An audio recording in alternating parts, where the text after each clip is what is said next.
O presidente interino da OAB, o Rafael Horn, deu essa entrevista absolutamente inacreditável para a Gazeta do Povo, em que sim, ele teve a coragem de dizer que é interessante para o advogado ter a prerrogativa violada, porque isso pode gerar nulidade no processo e absolver o seu cliente.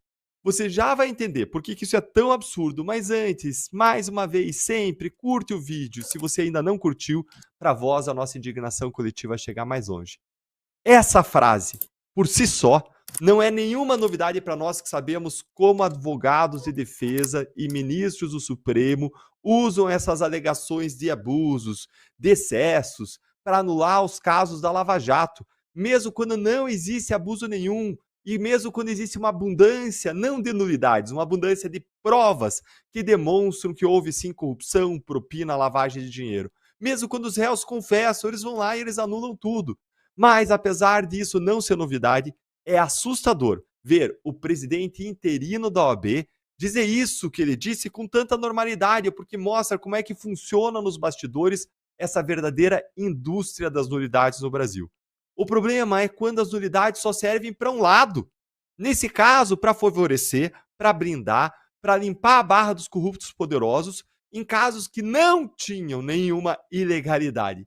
Enquanto que, do outro lado, quando você tem os casos com ilegalidades comprovadas praticadas pelo Supremo, como essas prisões preventivas sem denúncia do ministro Alexandre de Moraes, ou ainda todos os casos que estão terminando lá, para os quais o Supremo simplesmente não tem competência, aí os ministros do STF fecham os olhos e fazem de conta que não vem nulidade nenhuma. O presidente interino da OAB ainda admitiu na entrevista que pessoas sem foro privilegiado não deveriam ser julgadas pelo STF. Ele confessou que o Supremo tem restringido o acesso dos advogados aos autos e que a OAB vai agir apenas depois do esgotamento dos recursos. Mas e aí? Quem que vai reconhecer as nulidades dos casos dos réus do 8 de janeiro? Porque eu já listei no mínimo 10 ilegalidades nesses casos, em artigos para a Gazeta do Povo, em vídeos aqui, mas para responder à pergunta de como nós podemos reagir a uma afirmação dessas, feita pelo presidente interino da OAB, eu quero dizer o seguinte para vocês. Nós reagimos a essa afirmação expondo todos os problemas de uma fala dessas. E por que é problemático nós vermos a OAB dizendo isso de maneira oficial? A fala é problemática, a fala é errada, equivocada do ponto de vista jurídico, do ponto de vista ético e do ponto de vista institucional. Vamos ver esses 3 pontos.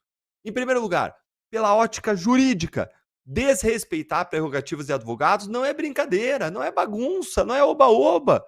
Eu fiz um vídeo na frente do STF falando que aquela casa virou a casa da mãe Joana, porque ninguém obedece regra, cada um faz o que quer. O ministro Alexandre de Moraes se representou para derrubar meu vídeo, foi derrubado. Mas essa é a grande verdade. Lá, STF hoje é uma casa mãe Joana, ninguém obedece as regras.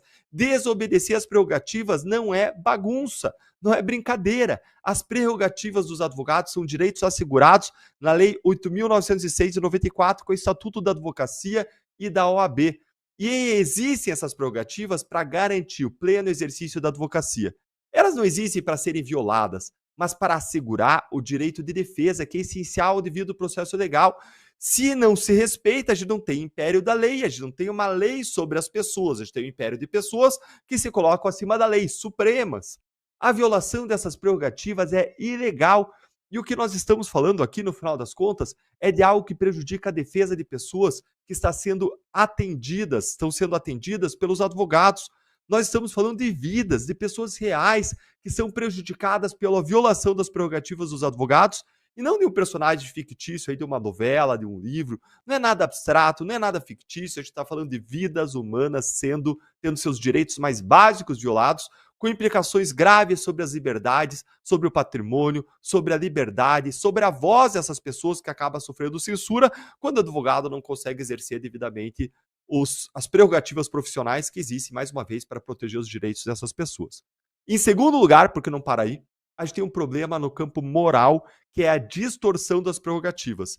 Elas passaram pela fala do presidente da OAB interino de ser um direito de defesa para se transformar numa estratégia pura e simples de criação de nulidades processuais. Ou seja, O advogado ativamente aí sofre uma violação, fica provocando uma violação, como o Zanin provocava na 13ª Vara Federal, guiada pelo então juiz federal Sérgio Moro. O Zanin ficava provocando, ficava interrompendo, ficava toda hora provocando para ver se o juiz ia violar alguma prerrogativa sua, para então ele poder buscar alguma nulidade. Ou ainda, o advogado deixa o cliente sofrer uma violação aos seus direitos em nome de uma possível decretação de nulidade futura que pode ou não acontecer. Ainda no campo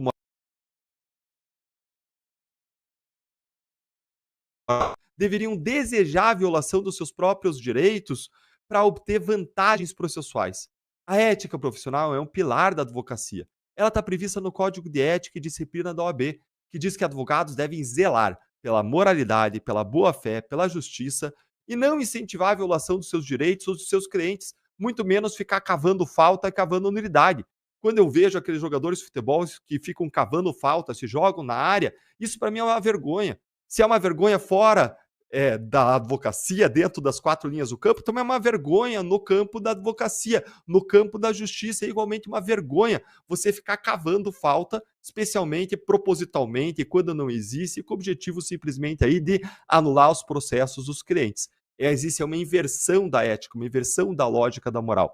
Mas não para por aí também. Em terceiro lugar, existe um problema grave do ponto de vista também institucional. Ou seja, não só jurídico, não só de direitos, não só moral, mas também institucional. Porque um dos deveres mais importantes da OAB como instituição é a defesa intransigente das prerrogativas dos advogados. As prerrogativas são direitos e garantias indispensáveis ao exercício da advocacia e ao funcionamento da justiça. Elas garantem que os advogados possam desempenhar suas funções sem sofrerem abusos, intimidações ou restrições indevidas, assegurando o direito de defesa dos cidadãos. Essa declaração do presidente interino é praticamente a OAB abdicando dessa função, porque minimiza a importância da defesa das prerrogativas.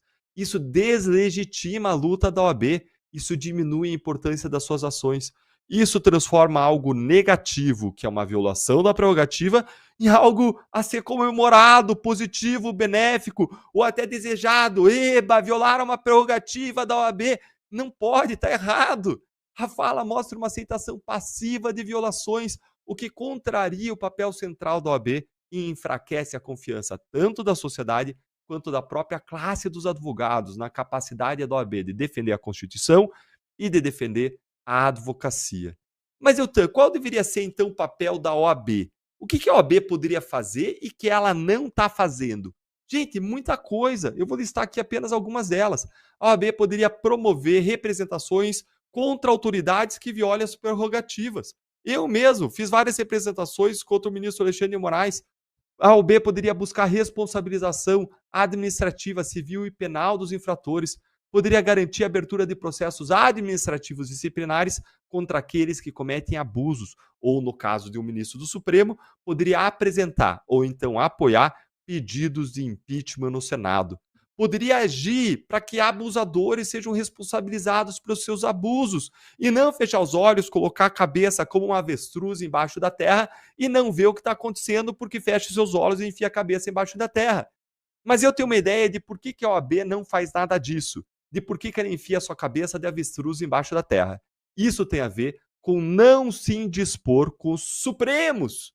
Advogados, afinal de contas, querem estar bem com quem vai ter a última palavra nos seus próprios processos, os seus escritórios de advocacia.